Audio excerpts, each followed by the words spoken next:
What's going on, everybody? And welcome to another episode of Ask A CISSP. So my name is Ryan Williams. I like to answer people's questions. This podcast is slightly evolving, right? So it used to be me talking to an echo chamber, but for the second week in a row, I have a special guest. So I have Mr. James Carroll III on the show. If you could just give us a quick little intro, who you are and what you really do. All right. Thanks, Ryan, for having me. My name is James. As Ryan stated, I'm James Carroll III. I am currently on a extended vacation right now, um, but I do come from a background of working in the oil and gas industry. I also have a background in working in security, um, public and private sector. And right now, the pursuit is to break into cybersecurity. So hopefully, I can share some information and give a little insight into myself to kind of help everyone get to know who I am. And again, Ryan, thank you for providing a platform to just kind of talk and discuss and ask questions and uh, and just exchange feedback. Yeah, definitely. Definitely. I'm glad to have you on the show. Like I said, this is currently evolving, right? So this is a companion show to the other side of the firewall where we, talk about the latest and greatest in cybersecurity news, as well as we highlight those movers and shakers and glass ceiling breakers, those people of color who've made it to the other side of the proverbial firewall or that glass ceiling, right? This show, on the other hand, or I should say, I wanted to answer people's questions. I know a lot of people are trying to break into cyber. It's an ever-growing field. There's more than a million vacancies, so they say, for the need for more cybersecurity professionals. And I want to hear where people are at on their journey, and then answer questions or what they might want to pursue, or at least help them to find connections and network, right? Because it again is very broad, and we need as many people as we can get. So I actually received a recommendation to have you on the show from Tish. So this was on last week. Yeah. Very high energy, very passionate about cybersecurity. She's now trying to break in as well. And as soon as I posted a video, she was like, "You should talk to James." And she tagged you. I was Yeah, I like, saw that. "Oh, Yeah, okay, yeah. let me look at his profile real quick." And then when I looked at it, I saw geoscience, and so I saw you're taking what seemed to be a pretty big pivot from a sector I have no clue how it works into cybersecurity. So I was like, I think I asked you the question, like, how do the two tie to one another? And, Yeah. and now here we are. So if you could just give me and the audience, both video and audio, kind of a your journey, right? How'd you go from one to the other? Okay, so wow, and just looking back, just in my mind right now, just like I'm still kind of in a place of like wow, but so I graduated. I'll start back at the point of college. I graduated from Prairie View A&M with a degree in information systems, and just to be a little transparent, um, I'd gotten a degree in information systems, but I wasn't very confident at the time uh, in my GPA and just how I felt and how much I felt I didn't know at the time. And so I earned that degree. However, I pursued doing other things. I was an assistant manager. I was a camp counselor. I was all these other things. And instead of just, you know, having the courage to just put myself out there in the IT space, I pursued other things. And so um, eventually I found myself working for the federal government as a contractor. And that's where I got exposed to security. I got exposed to physical security, personnel security, product security. I was working as a CCTV operator. And so I did that for a few years and um, thought, wow, this is comfortable. This is good. This is working out okay. But an opportunity while I was there came about where I met someone who knew someone who worked in oil and gas. So that's where my transition from the security space into the oil and gas space began to occur. And so um, I'm from Fort Worth, by the way, and so I was always a fan of downtown Fort Worth. I would hang out there. I would always imagine myself working down there, not knowing what I was going to do, but I just wanted to be in downtown Fort Worth. And so, as it would turn out, the person that I knew who worked at the federal facility where I was knew someone who worked in downtown. And so I submitted my resume, um, interviewed, and landed a job working as a security officer in the oil and gas for this oil and gas company. And so that was my segue into oil and gas. However, there was still that security component attached. Um, from there, um, I learned these other aspects of security, unarmed, of course. And so, it was um, how to engage and interact with executives and admins and just different employees and things of that nature. And so I did that for about 2 years, working in the security portion, and then uh, there was a merger that took place. A larger company acquired us, and at that point, what I was doing was going to, for lack of better expression, was going to become obsolete. And so I had the good fortune of striking up a relationship with one of the VPs who worked in geology. So I actually interviewed for a position while still in my security uniform, and I was hired on the spot. And out of the goodness and the graciousness of the VP, I was, you know, able to get a raise and start this journey into a field that I had no prior knowledge of. So it was like, let's just try and see what happens. And thankfully, he took a chance on me, brought me in, and I began to learn a lot of the different functions and tools and processes on the job. And so that's how I transitioned from security into the geology space. Now, um, some may wonder, okay, well, what is geoscience? What is geology? Right.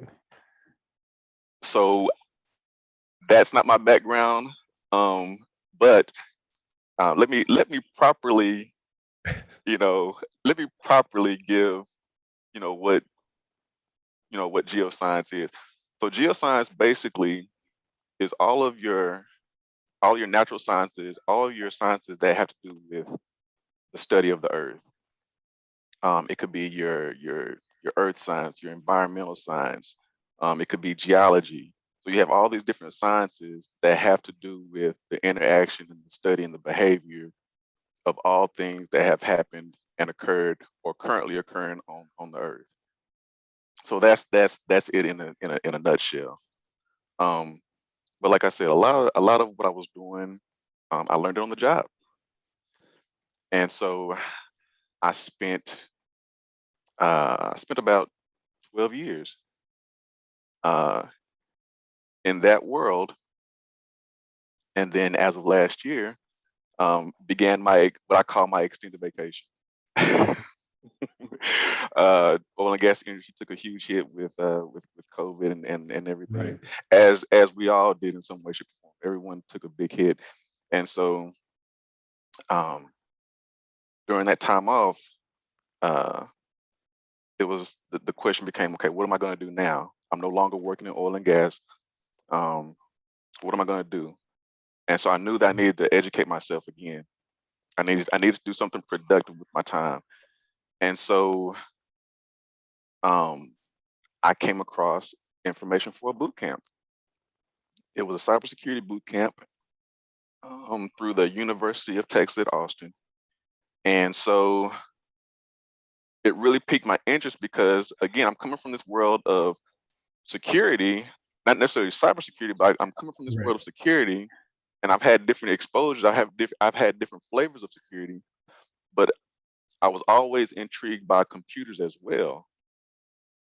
Now this might age me a little bit, but I still remember the first computer class that I went to when I was in elementary school. And I remember like the console itself. Now, I don't know if you remember this, Ryan, but um, it was the Radio Shack TRS-80. I'll let you Google that if you've never seen that Okay. before. I'll let you Google it. Radio Shack TRS-8.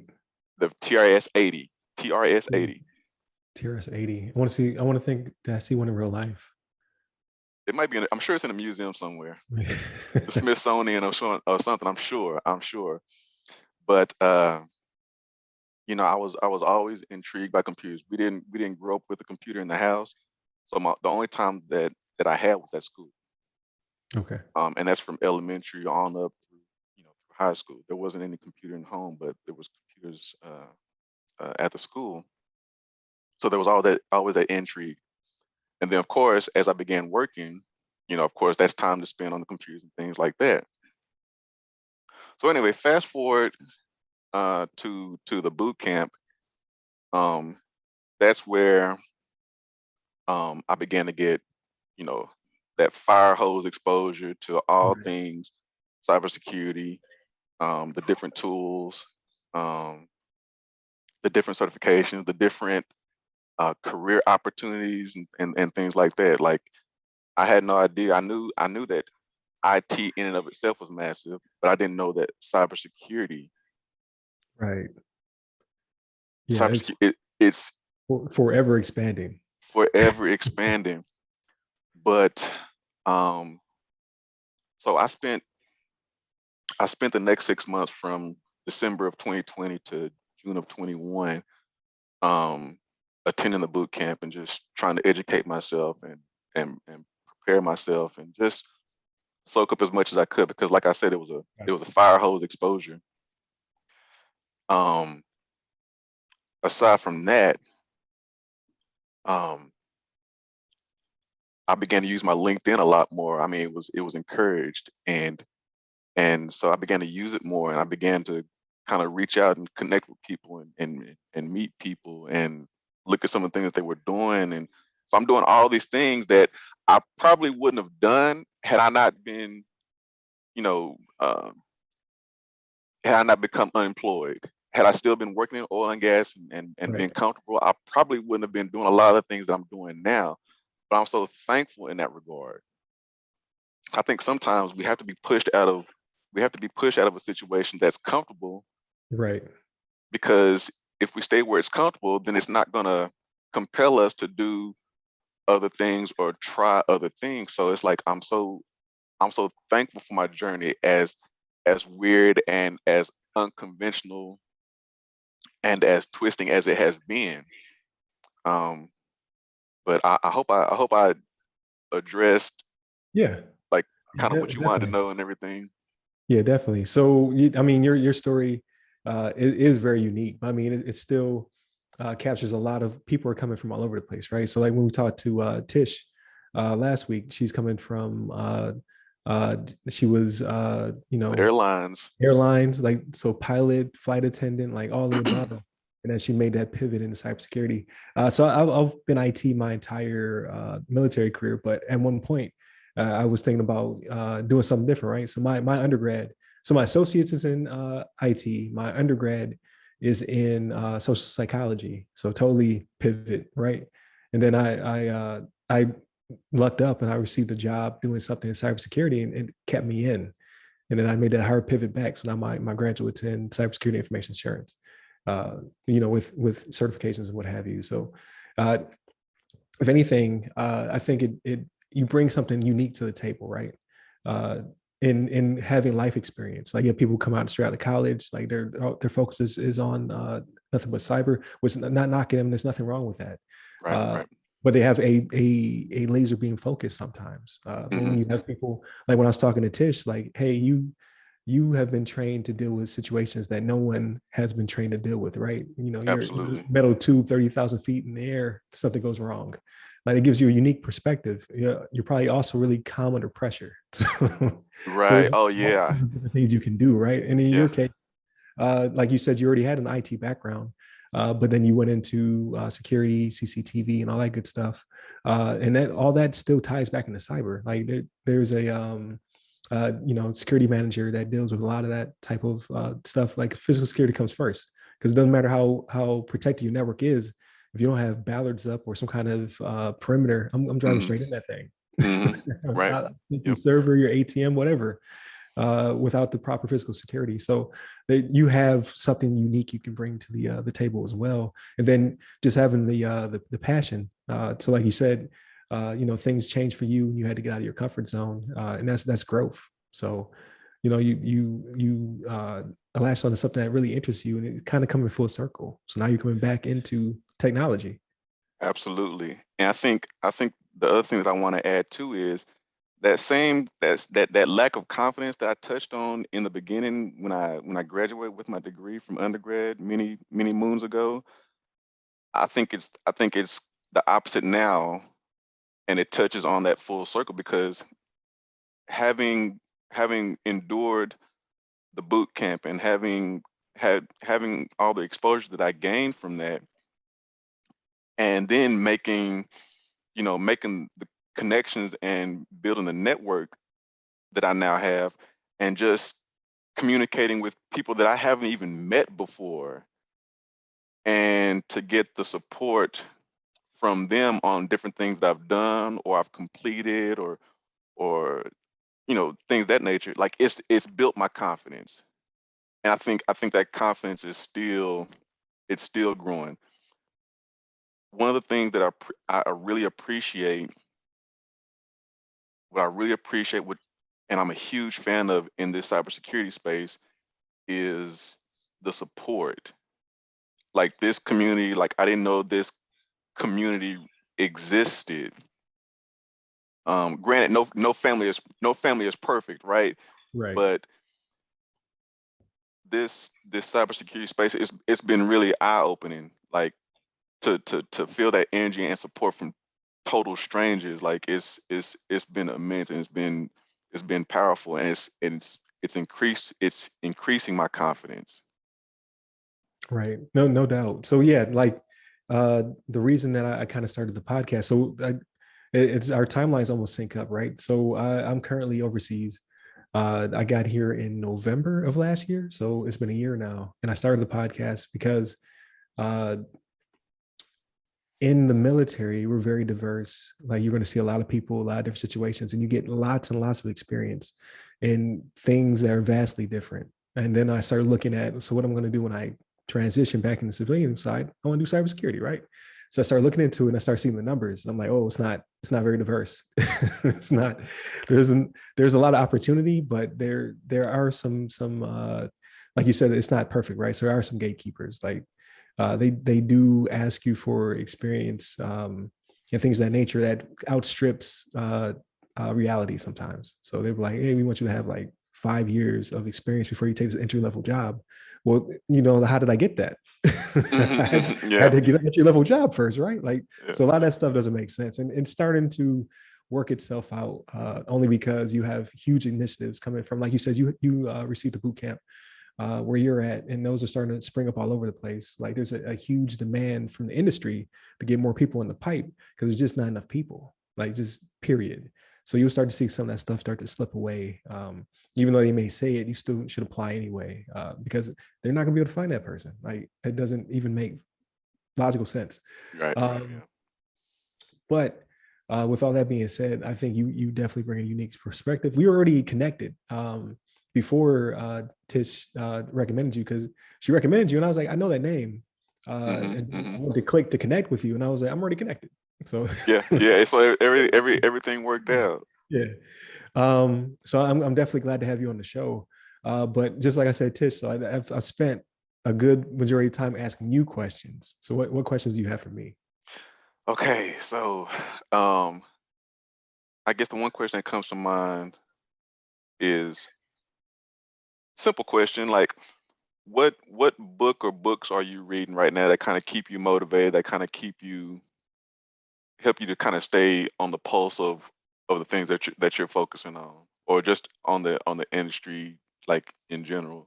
Got you. So I get it from multiple different arenas, right? So for the show, I like to keep it as timely as possible. So I'm always every week I'm digging in articles. I'm trying to see what's the latest, like what happened, what kind of breaches, and I try to have variety, right? So I don't want to talk about the same, like we know the same companies, which I don't like naming every week, have the same problems with either diversity or they have the same problems with breaches and things of that nature. So I'm looking for something else, right? I'm trying to always see like what does the future hold? What is something different that's happening what in the political arena, like what is happening? And I always try to find articles that deal with people who look like us, right? Like what is the industry doing about us only being 9% of the community? Or this week we talked with Aisha Hollins about a article basically saying like stop calling us unicorns. Like it was like 25% of cyber is female. Stop calling us unicorns because unicorns don't exist. Like Right. Yeah. Yeah. you know what I mean? Like Yeah. you're doing the opposite. Like you think you're putting us on a pedestal and making it like saying that we stand out, but she was like, we're already here. Like so, you know what I mean? Come up with a different naming convention or what have you.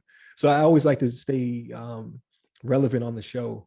And then when it comes to my own training, so once you start to rake in the certifications, I warn you now, you got to stay up on it because you have to pay the bill. Either it's going to be a tax of your time or it's going to be an actual bill to stay Mhm. certified in something.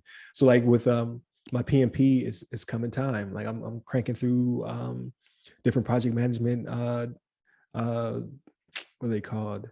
um like not audio files, but like podcasts and things of that nature. I'm digging through training material. I'm trying to work on my green belt, not because necessarily I need it, because it's a different, right? So PMPs through PMI, green belts through CPI, but those count towards my PMP credits. So why not kill two birds with one stone, learn something new, and maintain my certification. Same thing with CISSP. That's due 2023, and I've been slacking. Like so I've been consistently raking in knowledge, but it's not documented.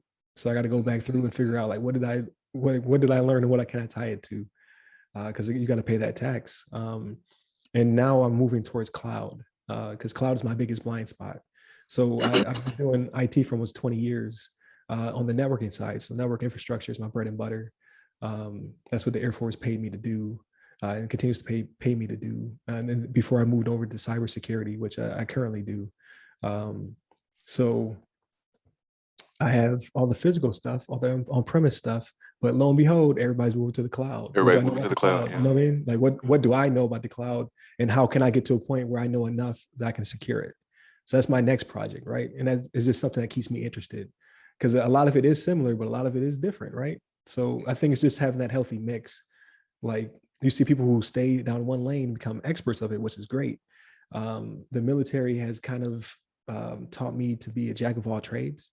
Like I'll never be a quote unquote expert and like have like 15 degrees in just this one subject, because I don't like to put all my eggs in one basket, Right. and I will get bored. Right.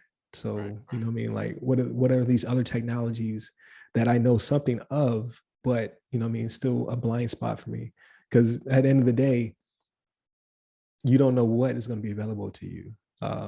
So it's good to be able to speak intelligently to a bunch of different categories of tech and cyber. So Yeah, because what I've learned is just again like how immense the cybersecurity space is. There's like infinite yes. numbers of disciplines within the space, and like for me, right now I'm focusing on the cloud. I'm trying to relate to the cloud. I'm trying to understand it. So I'm doing some studying, things that nature, primarily on the Amazon platform. Okay. But like there's so many other things that I'm interested in as well. Like I'm trying to focus on cloud, but there's still other things that interest me as well. Like especially like digital forensics. Right. And there's so many different things that you can do with digital forensics. There's so many areas that you can focus in. Um, and it just it can really feed your curiosity. If you're curious about something, you'll research and figure out how it Right. works. Where can I get this data from? What you know what open source intelligence can I gather? Like, what can I do? What other tools are out there that I can leverage? And I think that's the beauty. I think that's another beauty of cyber and IT as well. Is like, if you can stay in a place where you're willing to learn and it be an ongoing thing, like you're in the right place. And I think that's what really draws me to it. Like, I have so many LinkedIn learning courses that I have saved. Like, last year I wasn't doing this. I like, it's amazing. It's amazing. But with that being said, it's one thing for us to collect certs and save all these different courses, but it's another thing to really just focus in and like practice them, implement them, and use them. Right. So I think for me that's one of the things too, because, for example, when I took the Security Plus and I failed it the first time, but I passed it the second time. Immediately, I was excited, but then somewhere in there later on, I began to realize, wow, I realized how much more I still didn't know. Granted, I passed the exam, but there was this thought of, wow, I still have a long ways Right. to go in my respect. I think it'll forever be that case, and I'm okay with that because I can always learn something. There's always something to be learned. Technology is going to evolve. Your types of attacks are going to evolve as technology evolves, which means you can only try to keep learning and stay abreast of what's going on. Um, so my goal is to just be good about doing that. Yeah. Yeah. Just stay passionate, or at least go down lanes that you're passionate about, right? Like, so Mhm, people will chase a certain cert because it pays well. But I mean, that's great and all, but if you're not passionate about it, when people speak to you, they'll be able to tell. You know what I mean? yeah. Like, there's certain stuff that for whatever reason, like I'm always interested in compliance and governance, and that's the most boring stuff on the planet. I don't know what it is, but I'm just like, whenever I learn about a new framework that's being dropped, or an update to like to the FISMA or the NIST frameworks, I read about it, and it's stuff that will put you to sleep. But if it comes up in conversation, like it's something I'm passionate about, like, okay, let me talk about this. Like, at one point I was pursuing forensics, so I got my CEH, and then I was looking at getting GCFA, which I'm still thinking about doing. I looked down at the books. I got a stack of books. I'm still working on it, but there's a lot of material, right? Uh, so I would say, don't put too much on your plate, because then you'll be all over the place, right? Like, so for Right, me, I try to right. keep it down to two or three things that I'm pursuing, max, and then I map out a goal. So like, uh, I meant to do it this week because this was a long weekend. I did not do it, so I have to do it next weekend. But what are my 2022 goals? Um, and not just I want to get this, I want to get that, but when do I want to get it by? So I actually have like a roadmap, right? So we call them SMART goals. I'm sure other people use it as well, right? Specific, measurable, attainable, realistic, and time bound. So what are those goals that I want to pursue? Like, what do I want to get before next May? What do I want to get before the end of next year? So like the last one on my list for this year is to get Azure cloud fundamentals. So I only have so much more time left to knock that one out. And then once I do that, what is my next step? Like, am I going to pursue the next, Microsoft Cloud Cert? Do I want to pivot to AWS and learn how they do business? But you don't want to do too much. I Too have a much. huge list of things that I want, but I'm just like, which two of these am I going to Right. pursue? Um, Pick something, hone in on it for a little bit. yeah, Get familiar with it, get acclimated with it, and then once you arrive at that level, yeah, then you can afford yourself to, include something else. Like Right, right now for exactly. me, like the main thing that I'm really honed in on is AWS right now. Like my goal is to take the CCP by the end of the year. And I'm probably giving myself more time than what I should, but that's my target is end of the year CCP. It probably shouldn't take that long. It should probably take like another couple of weeks or so. But I'm giving myself the end of the year Okay. to take that exam and earn that certification. Yeah, 'Cause it, definitely. there's just so many different like facets to it. So Right. Right. And then as getting the experience. So there's a lot of labbing up that you can do. Because at the end of the day, like barring degree and certification, because we I don't know if you look on LinkedIn doesn't do it too much, but like Twitter, when Twitter is rough. Everybody's always battling about, what's my degree is better than your certification versus your experience and yada yada yada. That experience is king. Experience is what gets your foot in the door. mhm. All the other stuff comes after experience. So like after you pursue it or while you're pursuing it, if you can get your hands on real gear, do that. But if not, then simulate it, lab it up, because that's what they're going to ask you about in the interview. Like, well, how much experience do you have with this?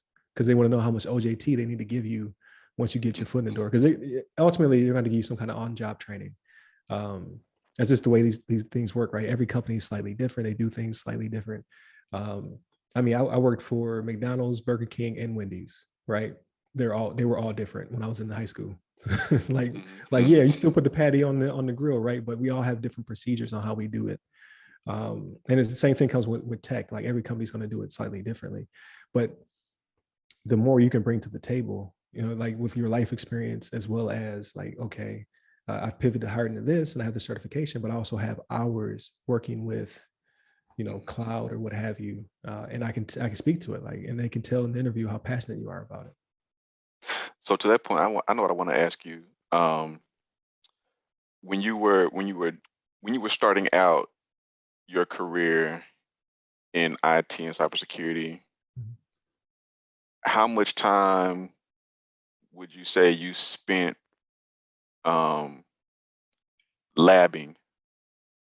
So a little bit of I guess a difference. So again, the military gives you a lot of latitude. So when we go through our technical training, we're hands-on gear. So I had 7 months to get through not knowing anything about networks to learning basic hardware and putting my hands on it, building PCs and all that good stuff, configuring switches and routers, learning subnetting. And I used to be a computer science major way back in the day, and I dropped out. So, so math is not my strong point, but I can subnet. And then actually, like there was a capstone right at the end. Like you have to build and configure a network from scratch to include telephones, PCs, networking, sending traffic, all that stuff. So it's a little bit different, right? And anybody else in the real world would have much more time than 7 months to learn how to do it from scratch.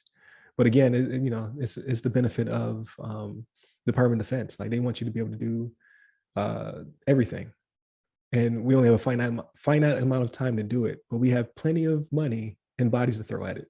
So we'll get you through. If we don't get you through, we'll get you another job. We'll get somebody else through. So, um, so for me, the hardest part, because I was always good with like, so I don't know our age difference because you look younger than me, but the I, PC I, you're talking about, I did not have. So I had an I Apple don't, I don't II.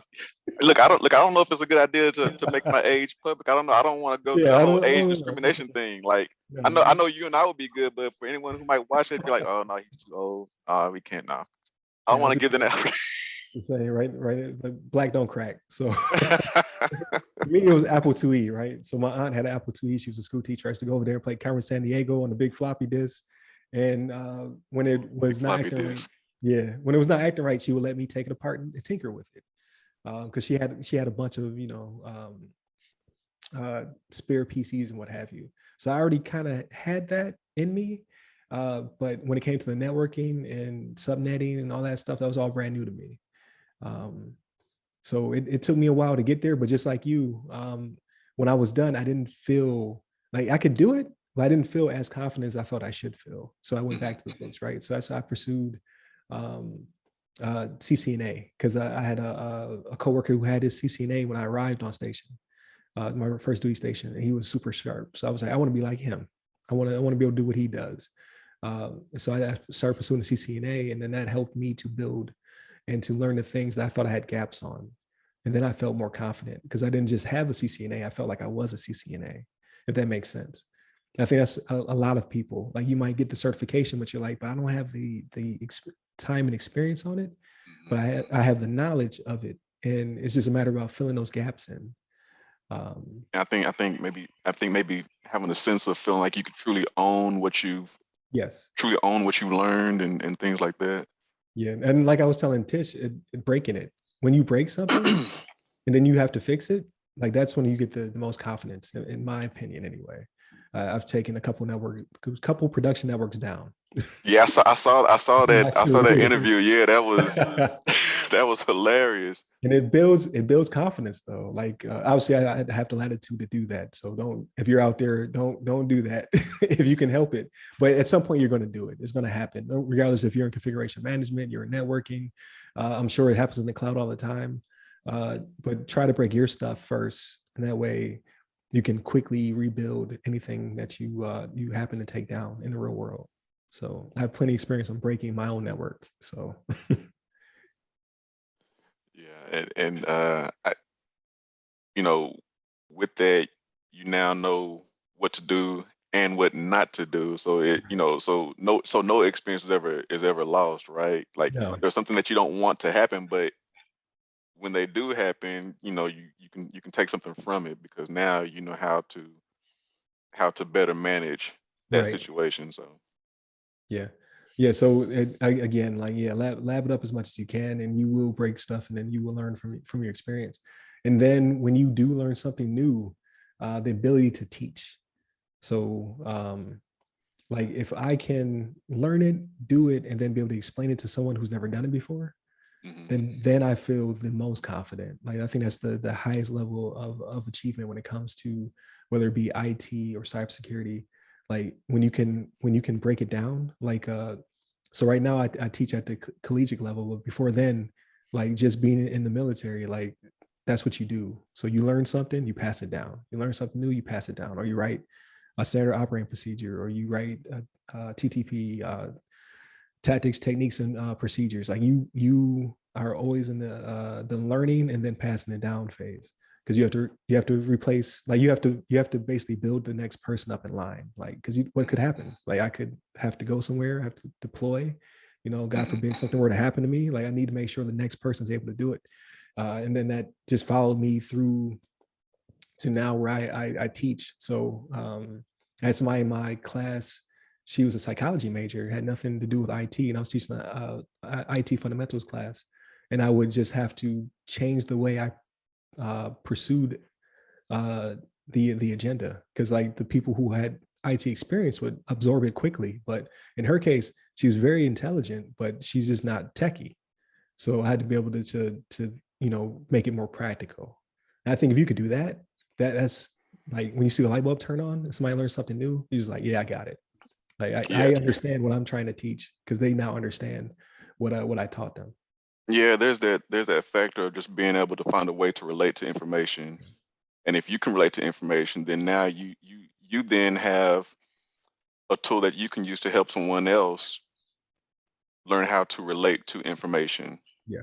If that makes sense, because I think a lot of times because you hear about transferable skills, you know you you know for people who are coming from different careers, totally unrelated careers, or at least as how they perceive it. But those skills themselves that are transferable is what makes two contrasting careers relatable. It's the skills within. Um, and I kind of lost my point. I was so excited to talk about that, Yeah. but um, oh, okay. So it's almost it's like no experience is ever really lost. No. Um, Again, if you can find a way to take something that you've done and relate it to IT and cybersecurity, that kind of helps different concepts to kind of stick. Yeah, yeah, definitely. Because like with you and Tish and probably millions of other people, we all have relatable experiences that go right into cybersecurity. Like for you, when it comes to information systems and perimeter defense or intrusion detection systems and things of that nature, like you've worked around those things, or you've applied certain skills to those things, and now full circle, you're able to do it on cyber side as well. Yeah. And then yeah, like because you mentioned something off camera about forensics, like so like that's a relatable skill. Like you did some of that on the outside before you got into cyber, right?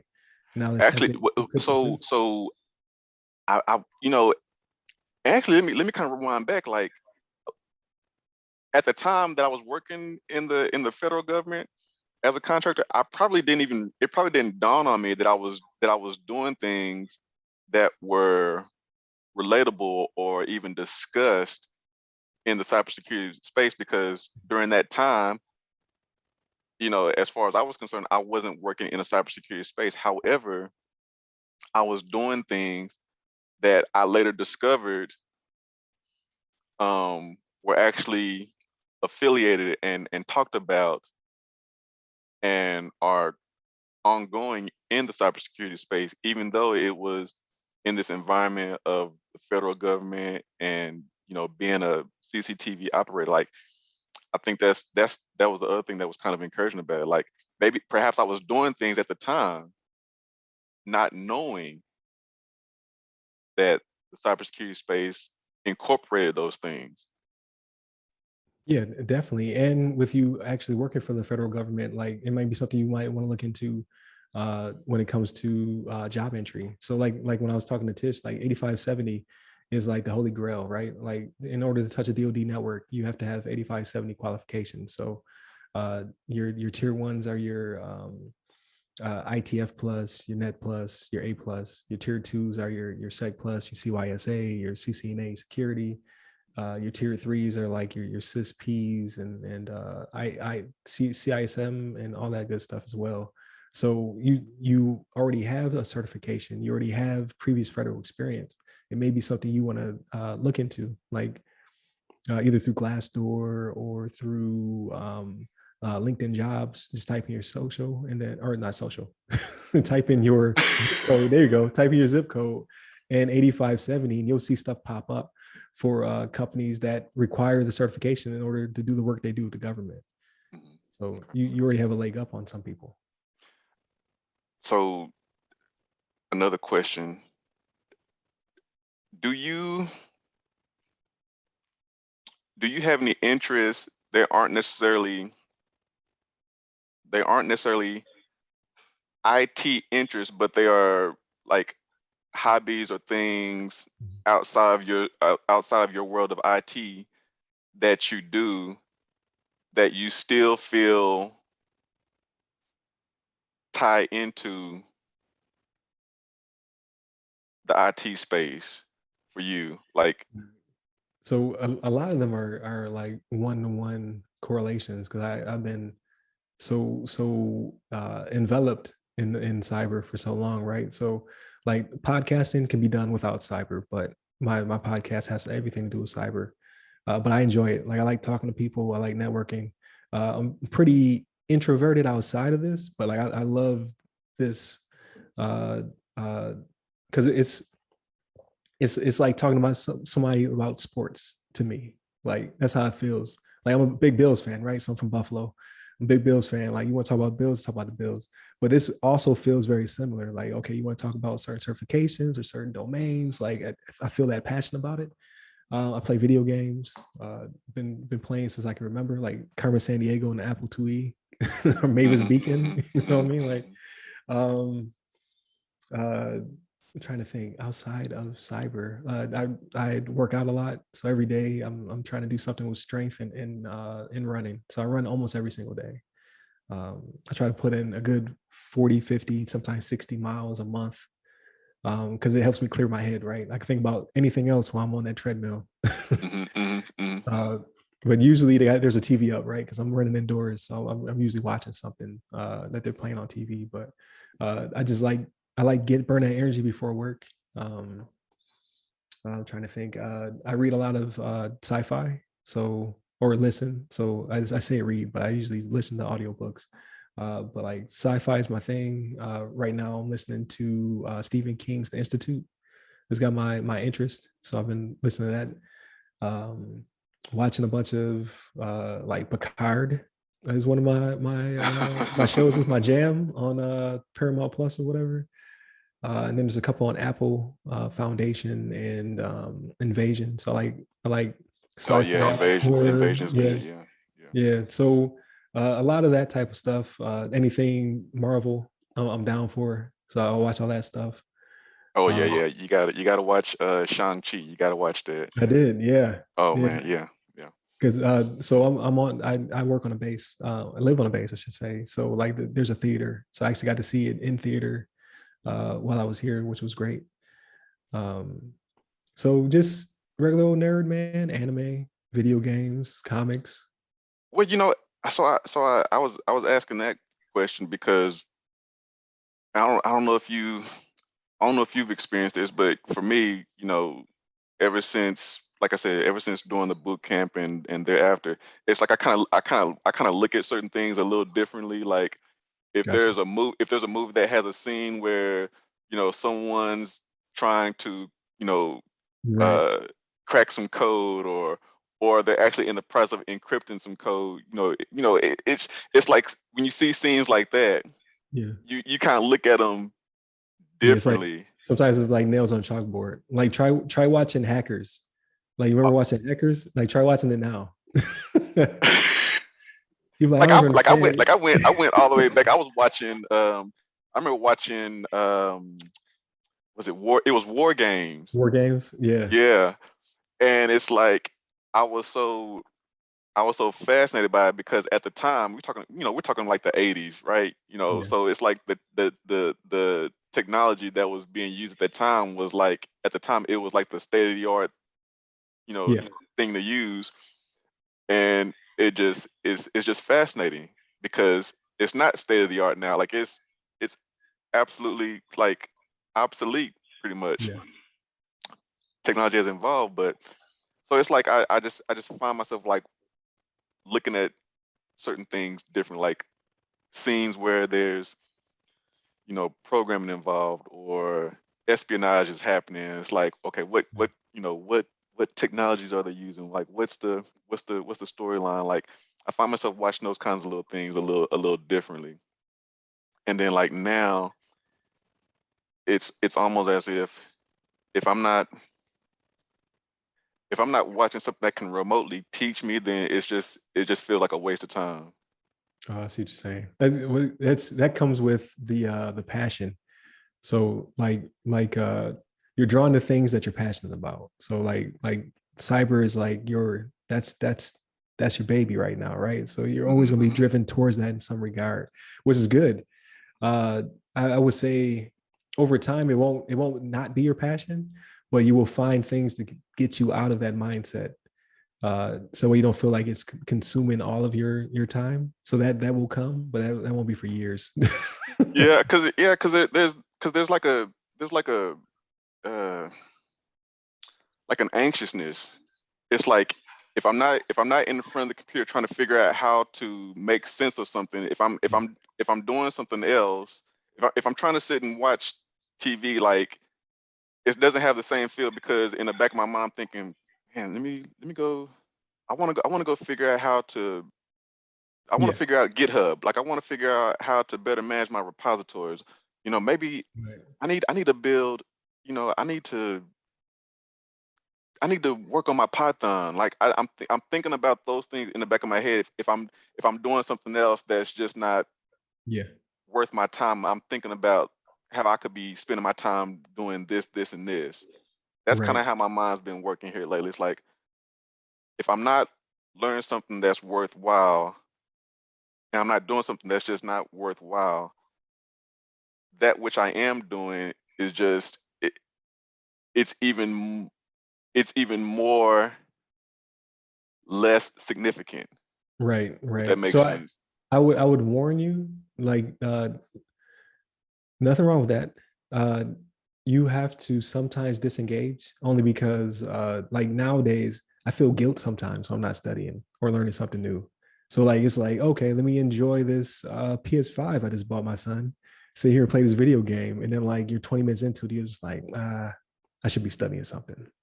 Hmm. You Hmm. have to learn, like it's something that, especially during the pandemic. Oh man, like you have all this not necessarily free time, but you have all of this more efficient time, right? So I was still doing work during the pandemic, but I was able to multitask.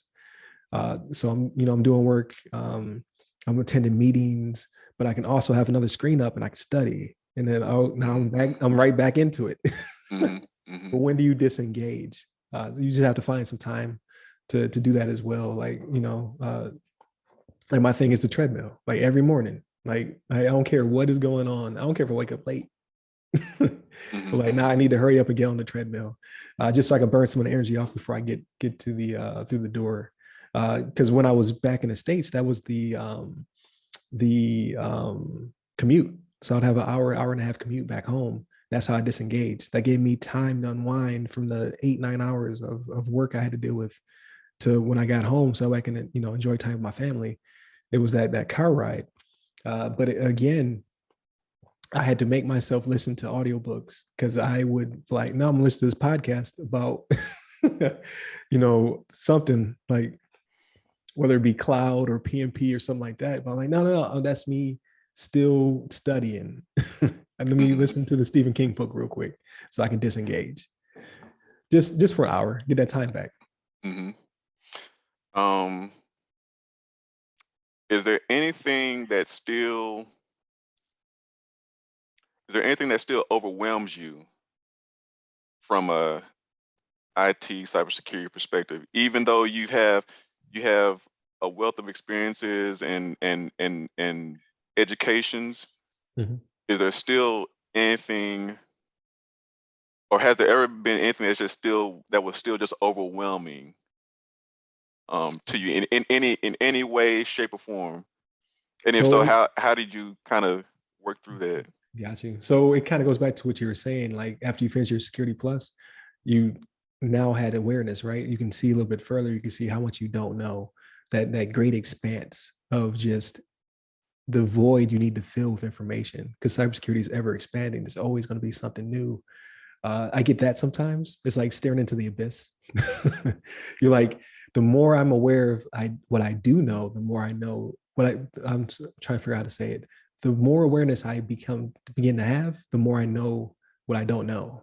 Hmm. It's like I That need makes to sense. absorb more information. Like, because it's just I will never know enough is kind of the problem. And I have awareness of it now. Um, but the other one is imposter syndrome. So like, yeah, um,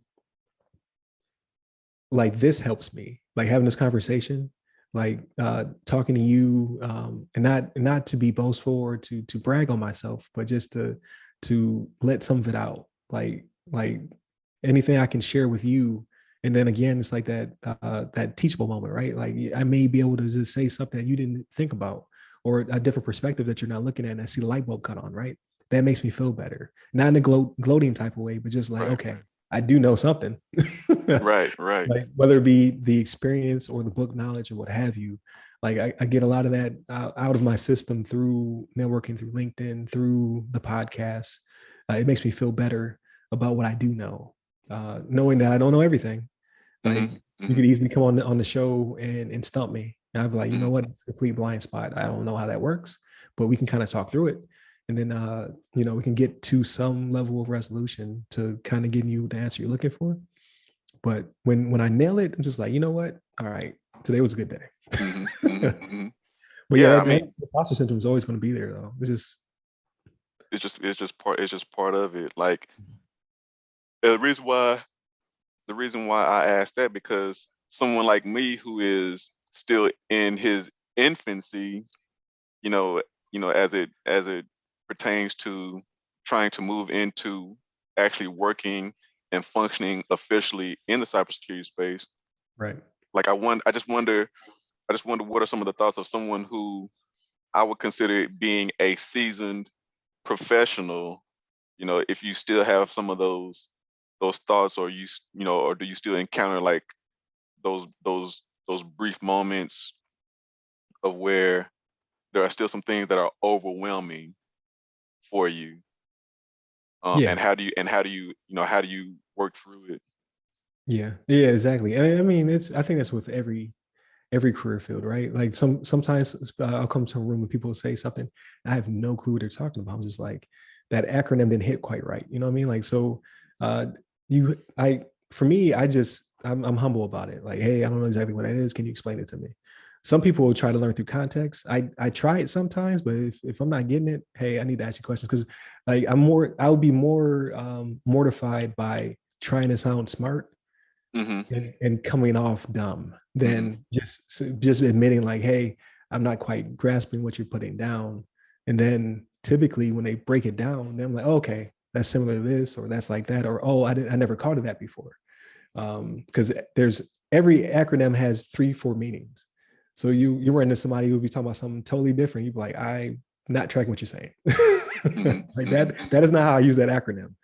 Um, so it's about humility. Like I see it sometimes as it's a very small pocketed community, but people will come out very arrogant, and they are very intelligent. Don't get me wrong, but that the pride comes before the fall. Like if you don't know something, let people know you don't know something, and Right. And that, it's not going to damage you. You know what I mean? Like just like, hey, I'm not quite grasping what you're saying. yeah, yeah. And I think that's probably like your best defense, if you will, is just to is just to say, hey, I've heard of that. I've had some exposure to that, but I'm not as versed in it to the degree that I would like to be able to, truly like engage in this conversation with you. So I may need some time to kind of go back and revisit and understand, or I might need your help to kind of help me soak this up and understand it. So like I said, I'm still in my infancy right now, and there's so many different things that I'm interested in. But yeah, I think that for me, if I lay my transparency out there, I'm just like, hey, I don't I don't quite know. I've heard that. I Yeah. think that would be like one of the wisest things that I could do for myself, is just to lay it after that. No, I don't quite know just yet. Yeah. And I think people appreciate that vulnerability. You know what I mean? Like whether it be from a leadership standpoint, like every now and then I'll have somebody who works for me ask me or ask me something. I'm like, I don't know what the answer is, but I will go find it out. The Hmm. same thing comes earlier on in your career. Like you will be Googling a lot of things. So, Hmm. and that will last you a lifetime. When so so when that was mentioned during the boot camp, I was just like, oh wow, it kind of took some weight off my shoulders. Like I'm not going to be expected to just know everything, because Right. who just knows everything, right? So it's like, wow, if people who are teaching me right now in this boot camp, who are currently working in the field, if they're finding themselves having to like Google some stuff and ask around and things like that, it's like, okay, maybe this won't be so bad after all. I don't have to worry about necessarily trying to go it alone Right. in a sense. So that's comforting. Yeah. Yeah. Google, Reddit, um, all the above. Like you'll join forums. So I'm in a bunch of different groups. And then I just ask those questions like, hey, have you ever run into this before? Or, like what product are you using to monitor this? You're gonna always be expanding your network, always asking those questions. Um, is just nothing wrong with it. Like again, there's some people who feel like they can't show vulnerability or weakness. And when it comes to IT or cybersecurity, like you're not going to know everything. It's just too big. Hmm. I was thinking about eh, right, and like as we're talking, like my mind is just racing on different things to ask, Yeah. ask and share and things like that. And so I think about like if you I don't know if you grew up playing sports or anything like that, but if you've ever played like, you know, team sports and things like that, like no one person that I know of can just do everything. Like you can Right. accomplish so much with the team, but being in the military, you know that you need your entire unit to get an objective accomplished, right? Right. Um, so so to know that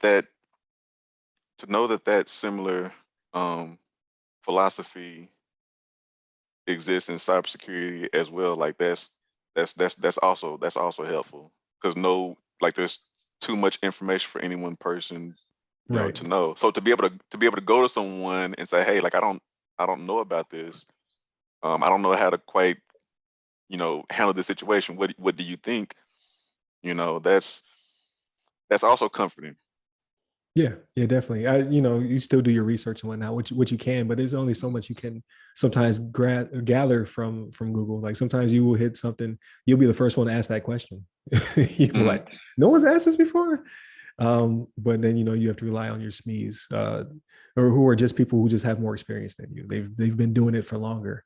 Mhm. It doesn't necessarily mean they're smarter. They just have way more experience. And those are the people who then break off some of that knowledge, like, oh, okay, you could do this, or you could try. Did you try doing that? Um, I think it's an awesome community.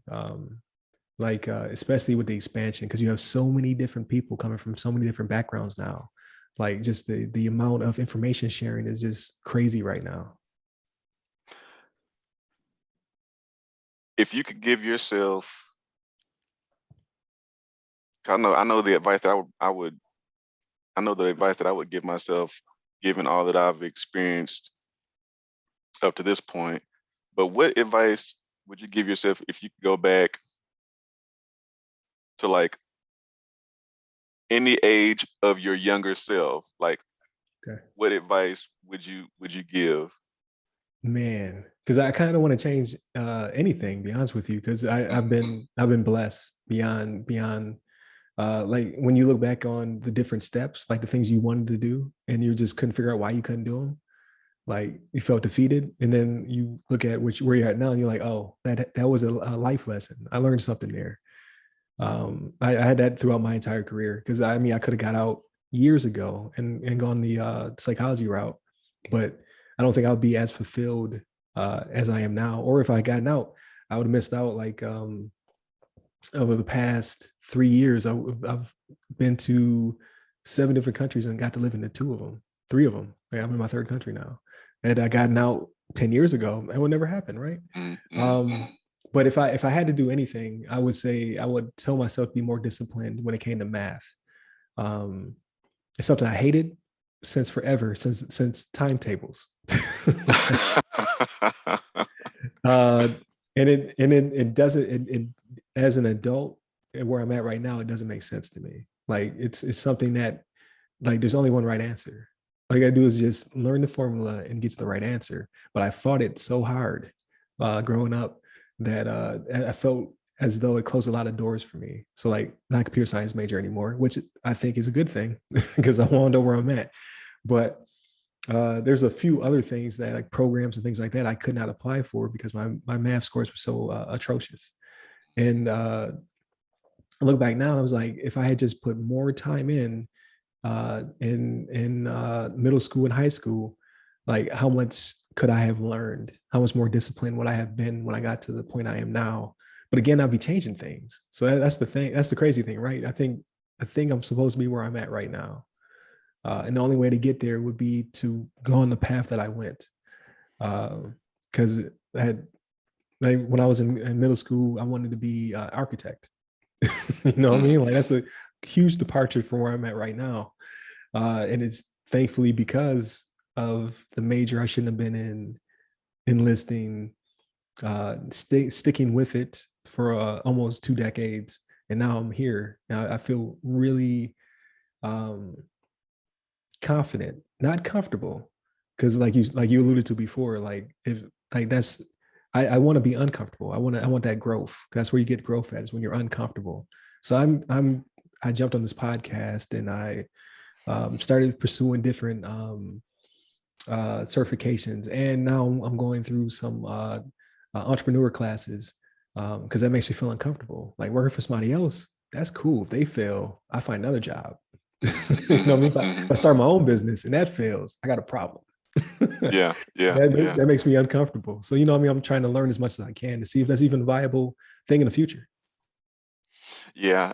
And um, there's there's like for me, just in looking back over the past, like I said, the past year, past year, 14 months, um, there was a point where I remember I was at my desk and I'm working inside this beautiful building, huge glass windows, natural scenery on the other side, especially when the sun is shining in and everything. I just remember having this feeling, like this moment of like this is great, but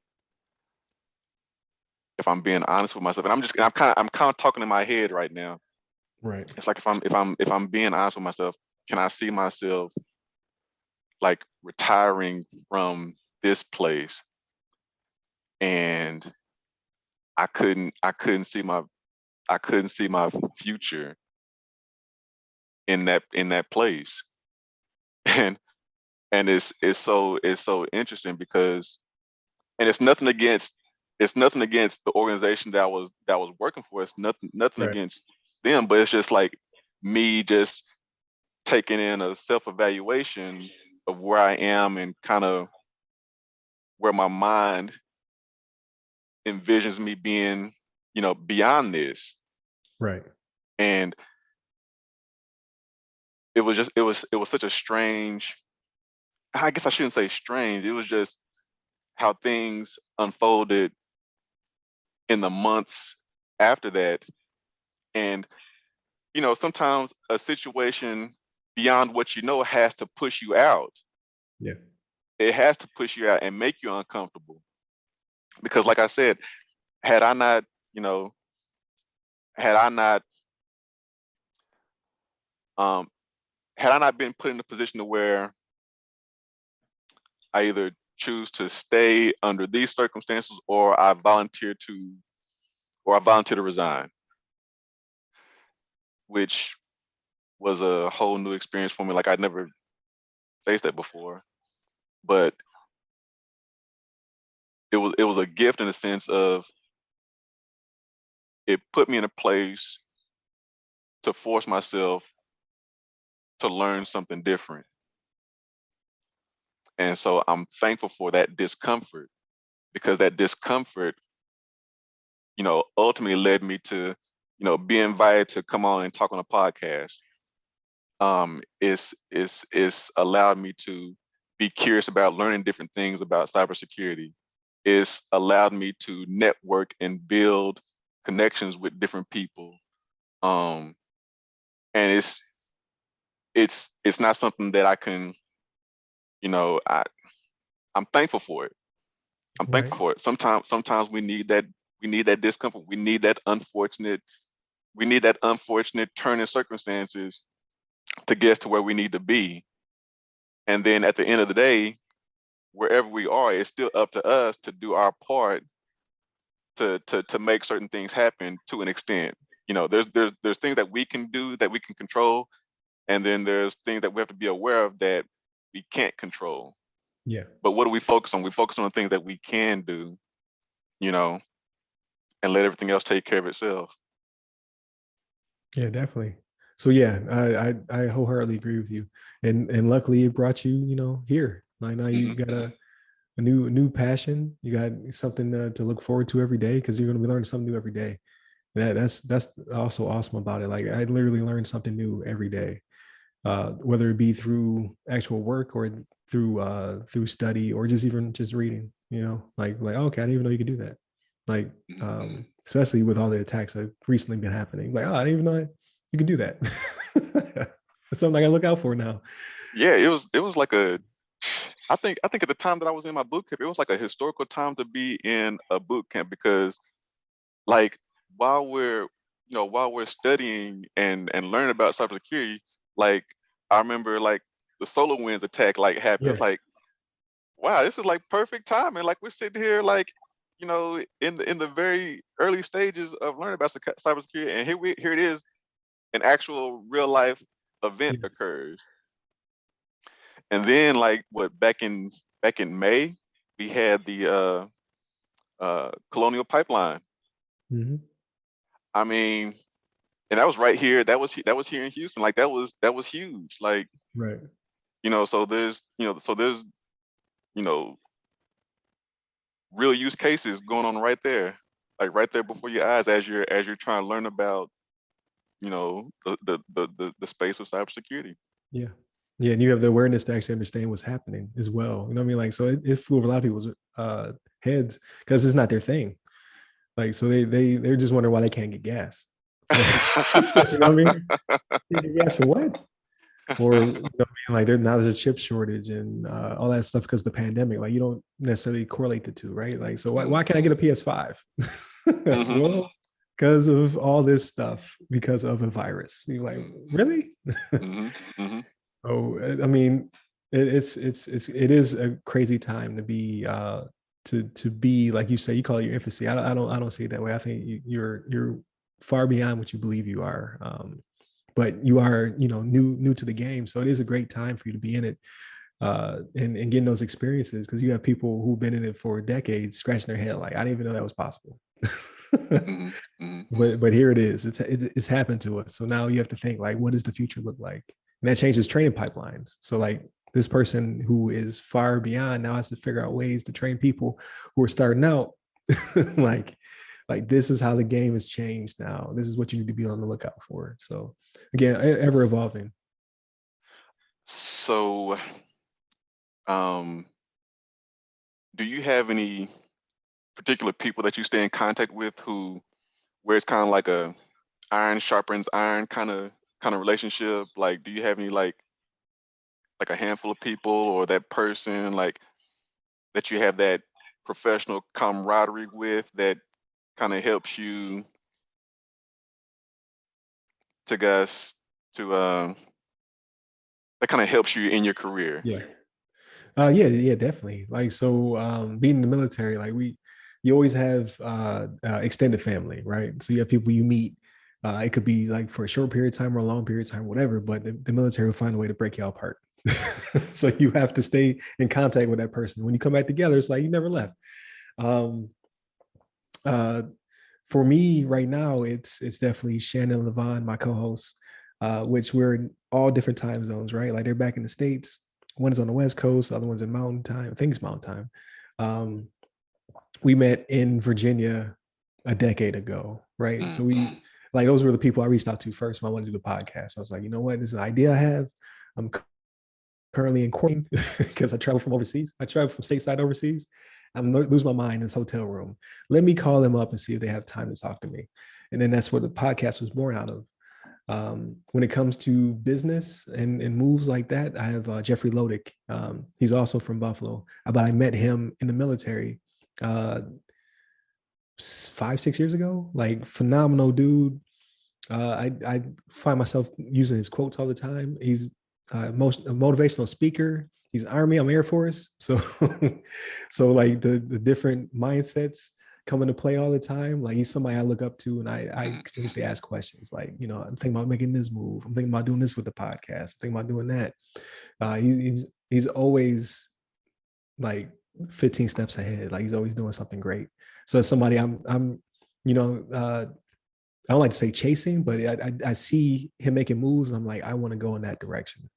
Um, but yeah, like I mean, people I run into on LinkedIn, man, like I'm going to stay in contact with you now because I want to know your journey, right? I want to know Tish's mm, journey.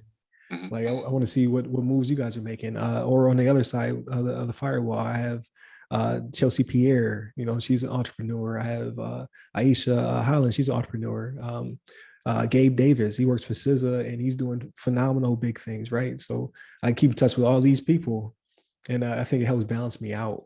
And then make moves or do collaborations. Like, like you may want to, do something in audio video in the future, or you might be a person who writes blogs and stuff like that. Like, oh, I want to see what James is doing. You know what I mean? Like, he's making moves right now. And depending on your career path, like you might open a door for me. Like, Well, hey, I mean, hey, I put mean, me on. well, here's and see I think that's the other thing because for me, like I've been the recipient of so many of so much good fortune of other people just kind of doing things on my behalf, and it's like, man, and someone that it's like it's almost like you want to repay all those who have kind of come before you or have done things, just to kind of help you along the way.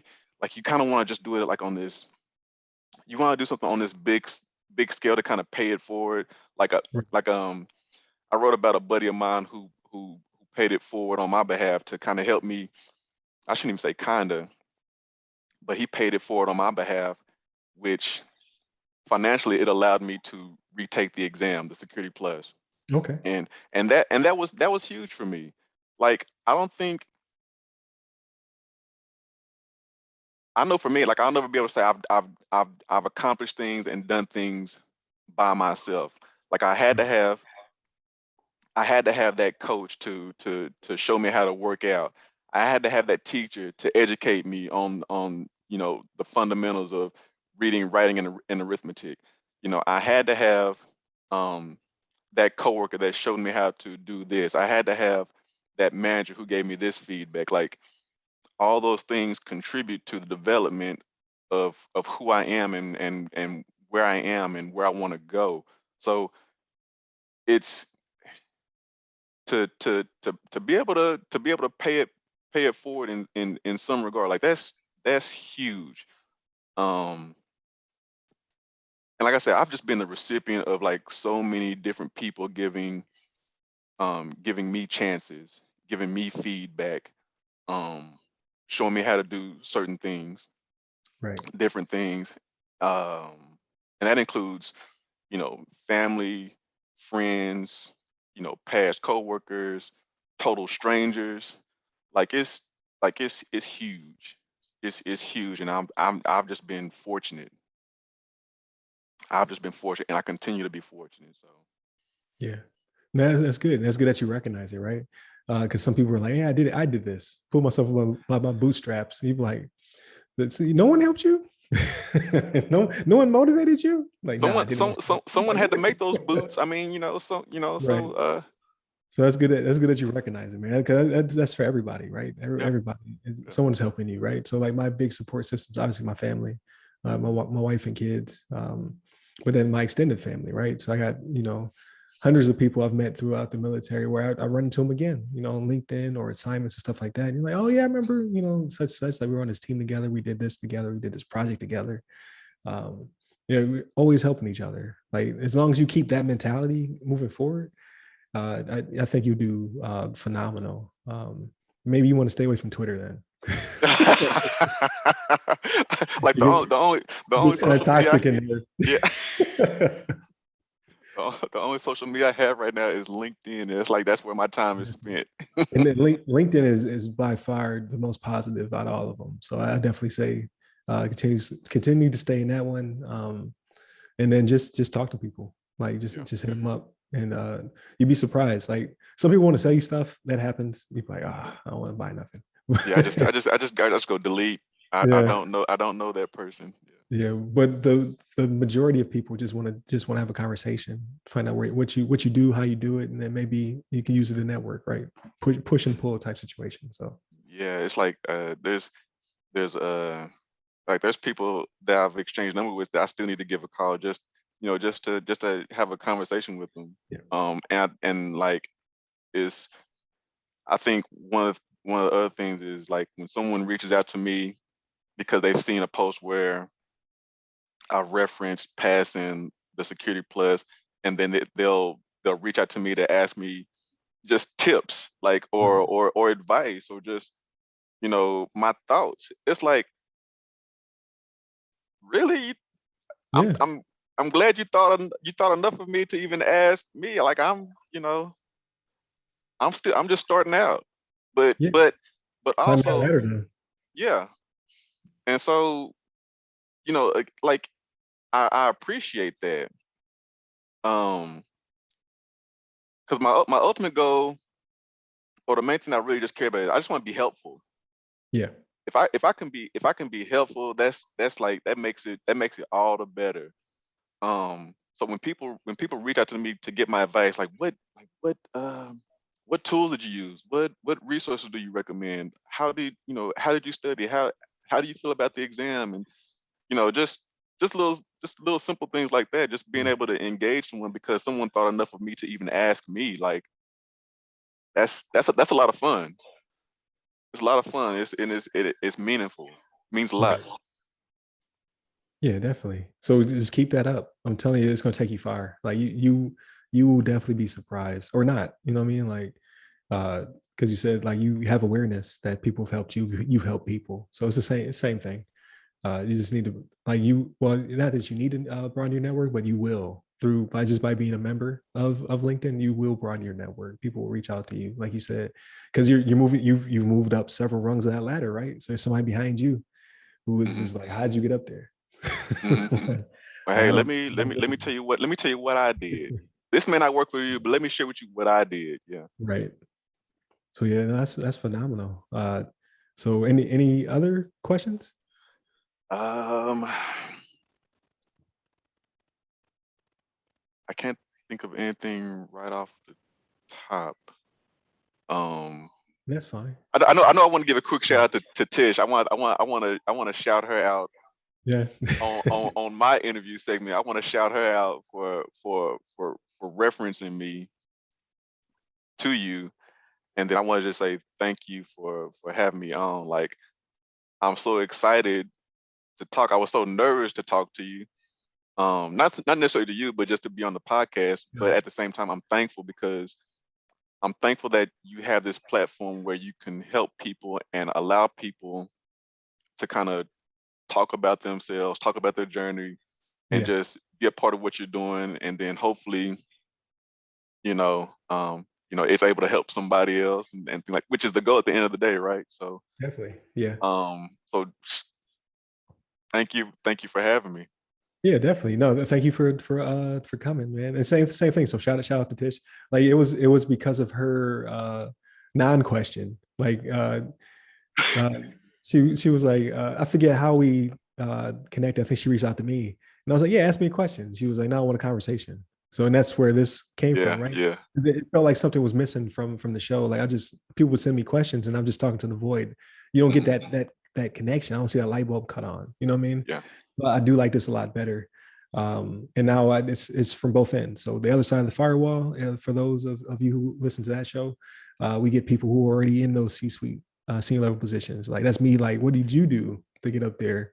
And then we could bring that down to people who look like us, so they can know, like, hey, we only make up 9%, but here are the people who are in those positions, and here's what they did. Uh, and now from the other side, right? So from Ask A CISSP, now I get to ask people who are trying to break in. So I'm like, man, I'm balanced now. Like Yeah. you came full circle. Yeah. And like in this, I think in this day and time, and especially for those of us who are new, if there's anything that we can if there's anything that we can be attached to that is truly tangible for us, Yeah. whether it be a conversation on a podcast or whether it be that actual, you know, solid response from an employer or recruiter, Yeah. um, you know, anything that we can get that's tangible that, because we're just looking to get some help. We're looking to grab for anything that will help us to gain traction. And I absolutely believe that that's what your platform provides, Yeah. from the Ask a CISSP. It provides something that's tangible. It provides traction for those of us who are trying to get in. So, again, you know, thank you for such a platform. Yeah. No, I appreciate it. So I'm gonna go ahead and land this plane. Uh, thank you again for coming. So everybody definitely hit up James Carroll III. He'll share his details with you. I'll definitely have a description or have his links in the description of the video. Look for more breakouts from this episode. So I'll break some of the Q&A down and push those out later on in the weeks to come. The holidays are coming, and I don't plan on working, so so I'm gonna chop all those up now so I can push them out during the holiday period. But yeah, if you have a question for me and you don't want to be on the show, just go ahead and send me your question. I can answer on the show or in a different video because I'm always down to help. If you do want to be on the show, hit me up. Obviously, I gotta talk to you first to make sure you're not crazy, and then we can record. So far, I'm batting 100. No crazy people. Um, but no, that's what the platform is definitely for. Hopefully, this helps you in the future. LinkedIn's a living resume, and now you have even more content to put on it, right? So that's what we're going for. Um, Everybody, continue to like, share, subscribe, continue to tune in. Definitely listen to the other side of the firewall. This week is another banger. We have Aisha Hollins on for Wednesday discussion, and me and Levon are running solo for the first time, I think, maybe ever, because Shannon wasn't feeling well. So look out for this week's episodes and stay safe, stay secure. All right. Thanks, Ryan.